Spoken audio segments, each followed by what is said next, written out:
Samantala, aprobado na ng Commission on Elections o COMELEC ang pamamahagi ng ayuda habang nasa kasagsagan ng halalan. Magbabalita si Boy Gonzales. Inanunsyo ni COMELEC Chairman George Erwin Garcia na inaprubahan na nila ang mga programa ng Department of Social Welfare and Development o DSWD at Department of Labor and Employment o DOLE.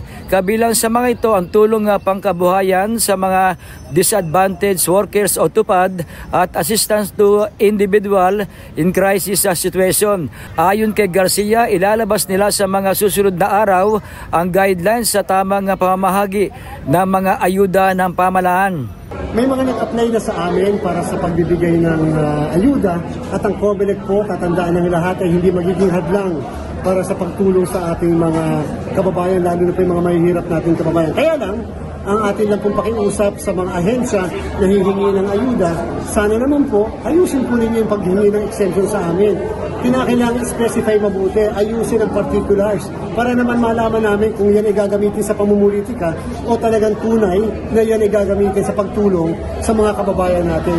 Nais matiyak ng COMELEC na hindi magagamit ng mga kandidato ang ganitong uri ng programa ng pamahalaan sa panahon ng eleksyon. Para sa MBC TV Network News, ito si Boy Gonzales, una sa Pilipinas, una sa Pilipino.